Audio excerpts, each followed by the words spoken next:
So this year has started off with a pretty good kick for gamers. Kind of started off right away with a Nintendo Direct, which had some pretty good announcements and some great shadow drops that a lot of people were looking forward to. Within a week or so after, we're having this PlayStation State of Play, and just the weekend after that, we're actually having Pokemon Day. So with this channel, we're going to be exploring and looking into all sorts of immersive technology from XR, AR, VR, all that kind of fun stuff. And what's been great is PlayStation just dropped their PlayStation VR 2. And with it, because of the state of play, they have announced that there's going to be some VR games coming to the PSVR 2 during this stream. So we're going to head and take a dive in and look a little closer at what these VR games are, seeing if they are only going to be on PSVR 2 or if we don't have the money to shell out for one.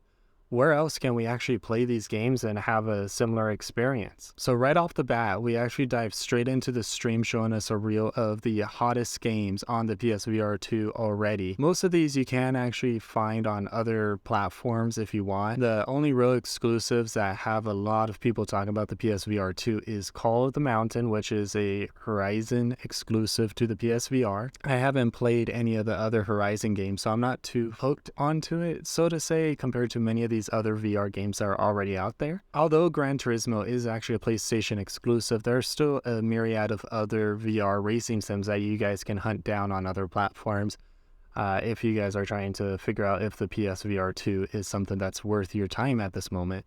But things like Green Hill and Resident Evil, these are games we've seen on other platforms, and they're just as amazing, and it's awesome to see that these ports are coming to the PSVR 2 to help pad out that library.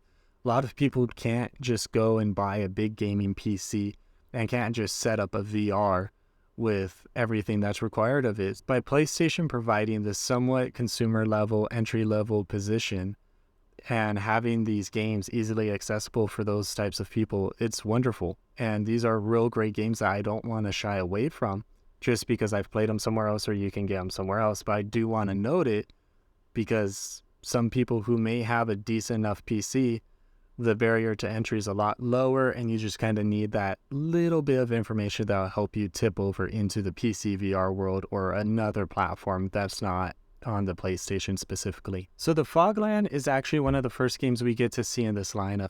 I do want to note that this will also be on Steam. It's got a landing page, everything where you can go and wishlist it up. It's a very interesting looking roguelike adventure. They're really focusing on the atmosphere and the environment that they've built for you to go through. There's not much on a story development as of yet, but the atmosphere that this game has built and looking at the different mechanics just look absolutely wonderful. Honestly, the creativity that goes into it, it's something that's going to have me keeping my eye on it to see, because I've actually never really sat down to play a roguelike before, and the only one I'm really familiar with is Compound, and that kind of did a pixelated Wolfenstein in VR. I've seen a couple people play it, and it looks cool, but this game looks like it holds a lot more of my attention. It seems story-wise it may be a deal gone wrong with the devil, and you just got to deal with the circumstances that are around you. The next game in the announcement lineup actually is Green Hell VR, which just came out at the end of last year, if I remember right. So it's a PSVR 2 port, but that doesn't mean you shouldn't overlook it. It's a great crafting survival game that's got a lot of people's attention, and I think it was nominated for Game of the Year on Steam as well. This game just looks very in-depth, looks wonderful. I'm currently playing through Sons of the Forest, which just came out. Unfortunately, Sons of the Forest doesn't have the VR support that the original The Forest had, so I'm hoping they'll update that soon, but that's where I'm getting my crafting kick right now, and Green Hell is definitely going to stay on my backlog, unfortunately, but it is up at the topper end of my backlog for me to dive into.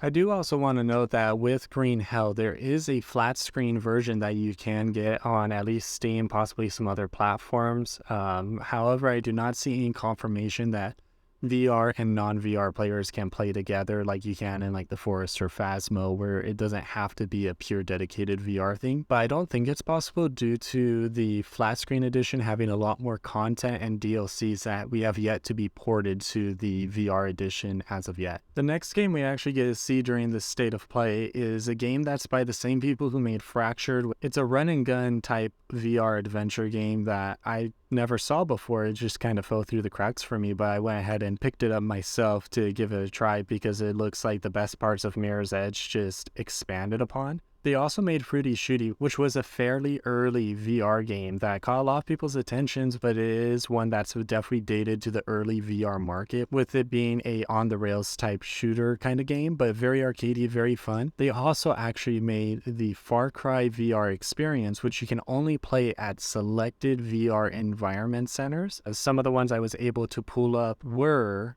Meat Space VR, but it does seem to be purely in Europe. However, there's one worldwide that's known as Low Latency. So the new game that they're showing is actually Synapse.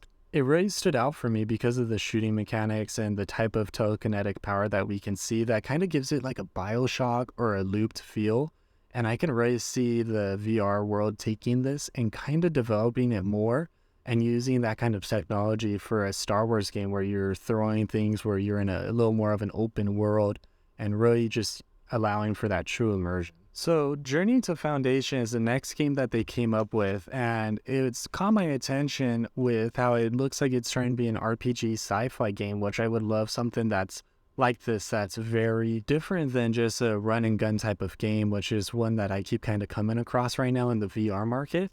And I did a little research into this because they said it was inspired by a book, and I went ahead and ran down to my local bookstore and I picked up the first book of 7 in the series called Foundation. The game doesn't show much other than some stealth mechanics, maybe a little bit of shooting, combat, and some sort of psychedelic power that I'm not too sure exactly how that's going to be implemented. But after grabbing the book, I'm only a little bit in. You know, it kind of shows us that not much more than the story already gave us, where the civilization around them are collapsing. It's a sci-fi dystopian type story, and you're the salvation for the intergalactic empire. This guy, turns out, he's a very big sci-fi author from the 20th century, and some of his stuff have been turned into movies, such as Will Smith's I, Robot was actually based off one of his books, which is a part of this series, surprisingly, as well as another movie called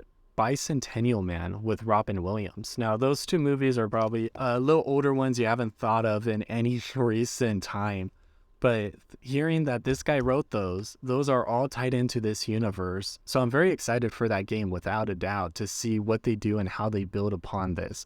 And I also found out, if you want to get a little more in depth into his world that he's created, there's a full Apple TV Plus series called just Foundation, where you can learn a little more about the story and the world he's created as well.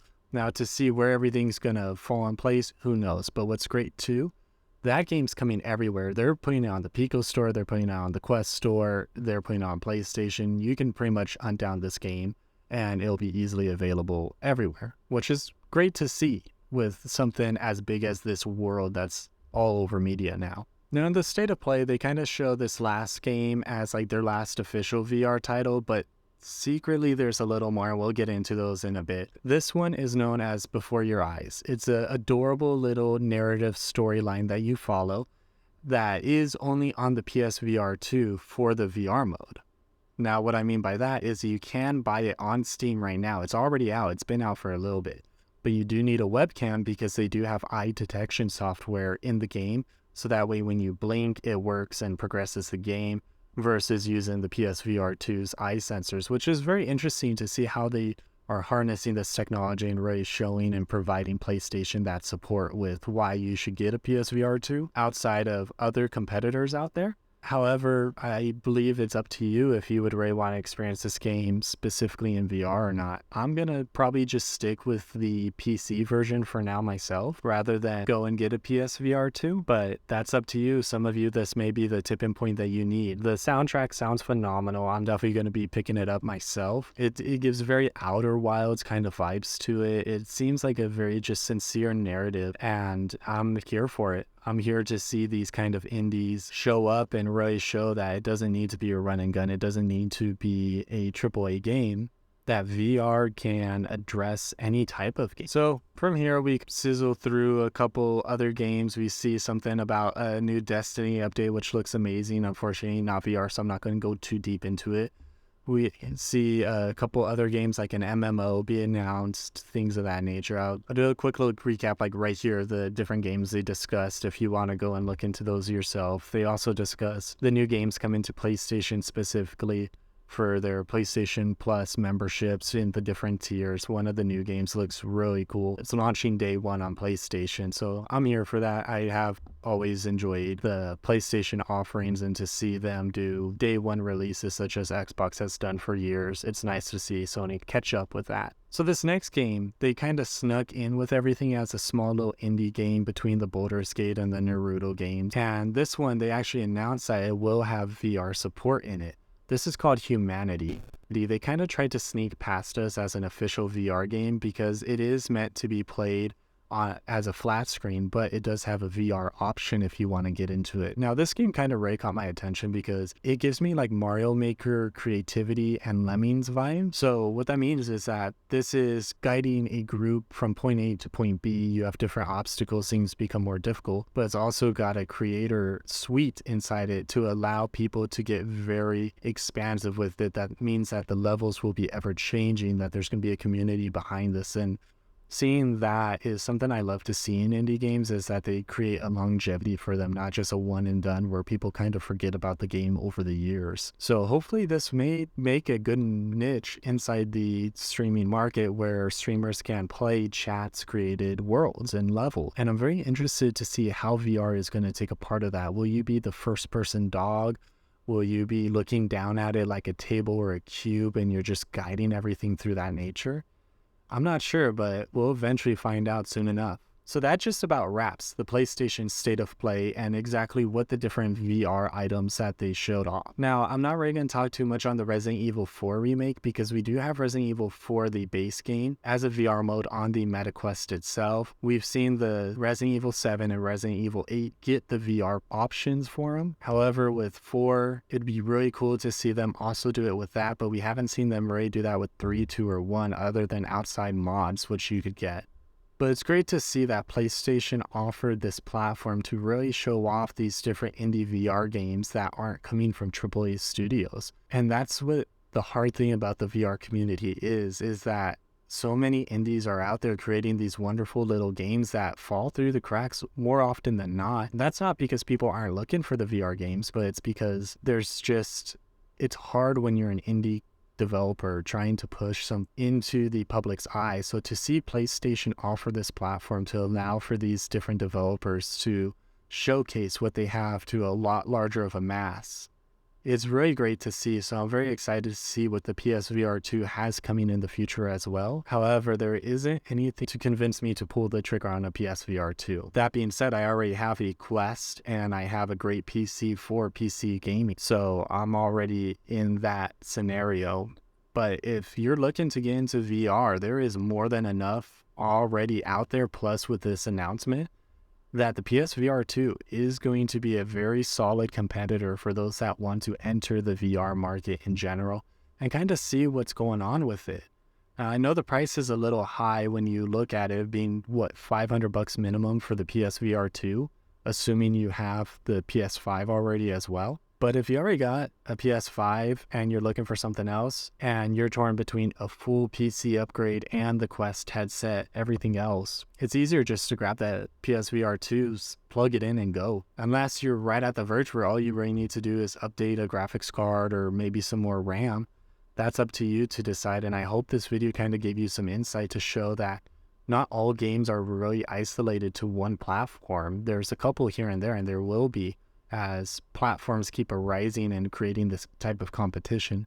But it's very easy to find sort of substitutes in a way on other platforms. I have some more vids coming in the future looking into different types of way to utilize VR, so it's not going to be just purely VR games and what's going on in the gaming market, but just different applications that we can use them for. I'm using something myself where I'm trying to use VR in an engineering space for my day job actually. So as I'm getting more comfortable with it and figuring out how to do things, I'll go ahead and make videos for you guys and kind of share what else we can do with the VR technology. Hope you guys enjoyed the video and hopefully you got some more information out of this stream than you would have just watching it yourself.